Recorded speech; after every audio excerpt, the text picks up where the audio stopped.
কি হবে, শ্রাবণ মাসের সোমবার তো নিরামিষ বন্ধু আজকে। কোনো সবজি করো, না আলু কাঁচকলা তরকারিটা ভালো হবে খেতে, ওইটাই করো। হ্যাঁ, আপনাদেরকে সবাইকে আমার ইউটিউব চ্যানেলে হাজবেন্ড ওয়াইফ মিনি ব্লগে আজকের সবার ডিমান্ড হয়েছে কি কাঁচকলার আলুর তরকারি। তো চলুন আজকে রাতের তরকারি। এই দুটো আলু নিয়ে নিয়েছি আর এই দুটো কলা আর একটা টমেটো, চলো এগুলো বানাবো।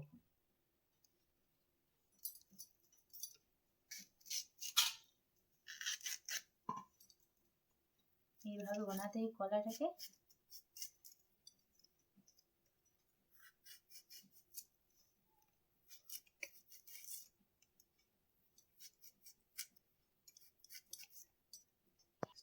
অনেকজন এই চপাটায় তরকারি বানায়, অনেক টেস্টি লাগে, বাট এই তরকারিটার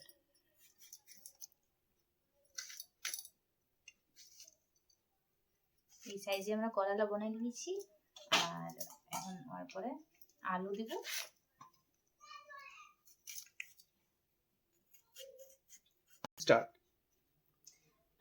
আমি আলু কাঁচকলার তরকারি বানাচ্ছি। আপনারা কেমন ভাবে বানান একটু কমেন্ট করে জানাও। আর আমি এইভাবে বানাচ্ছি, চলুন দেখো। হয়ে গেছে, এবারে আলুটা ছুলে করে বড় বড় সাইজে বানা দিব। আর একটু ছুলে করে যদি বানা হয় তো একটু আলু মানে টেস্টি হয় খাবারটা, কাঁচকলা আলুটা আরো ভালো লাগবে খেতে।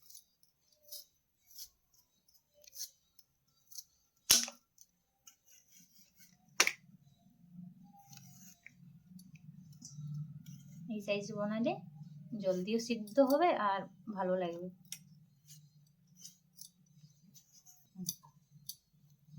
আর কি বলবো তাহলে, এই জন্য পেঁয়াজ আর রসুন দেওয়া হচ্ছে না, এই জন্য জিরা আদা লঙ্কা দিয়ে শিলে বাটবো এখন।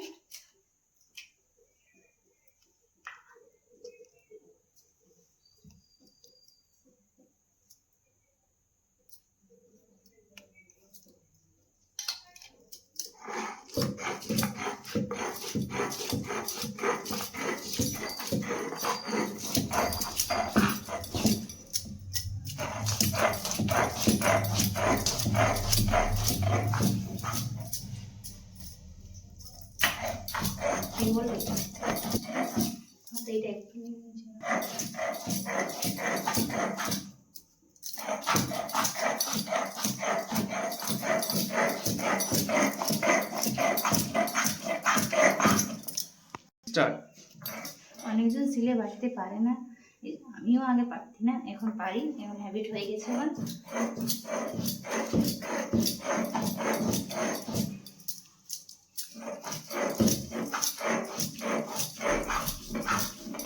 হয়ে গেছে, এখন তরকারিটা স্টার্ট করবো।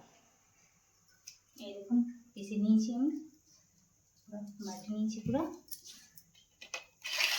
খুব সুন্দর মশলার বাটালো।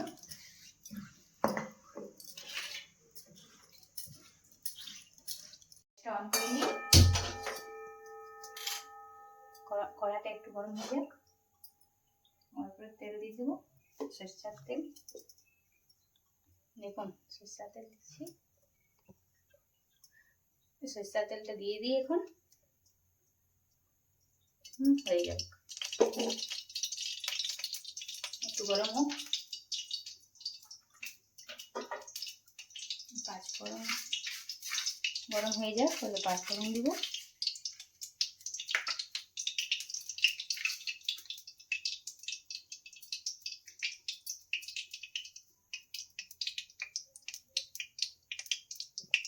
দেখুন তেলটা গরম হয়ে গেছে, পুরো সাইড সাইডে গুনগুন টাইপ হয়ে গেছে। এইবারে গরম হয়ে গেছে তো পাঁচফোড়ন দিয়ে দিই, শুকনো লঙ্কা, পাঁচফোড়ন,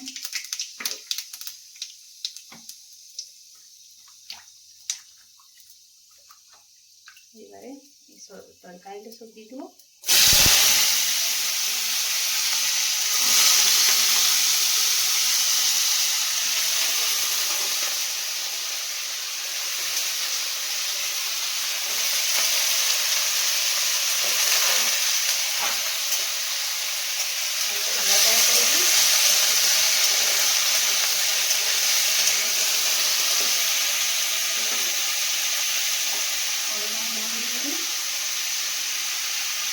করে নুন,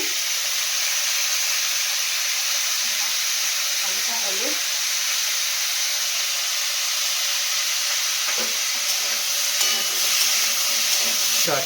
একটু হালকা লাড়িয়ে লাড়িয়ে ভাজি দেবো এটা। এবার ঢাকনাটা দিয়ে দিই। ফাইনালি আমার কমপ্লিট হয়ে গেছে তরকারি বোনা। এই তো পাপাকে এখন খাবার দিচ্ছি, আর পরোটা দিয়ে দিচ্ছি আর আলু কাঁচকলার তরকারি দিচ্ছি। পাপাও এখন খাবার খাচ্ছে, মনে হয় পাপাকেও অনেকই ভালো লাগছে। আমি আশা করছি কি আপনাদেরকে খুবই পছন্দ হয়েছে আমার কাঁচকলার আলু তরকারিটা। তো এই জন্যে আমার নতুন রেসিপি নিয়ে আসছি। আর সাবস্ক্রাইব করে দিবে আমার YouTube channel husband wife mini ব্লগে। ধন্যবাদ।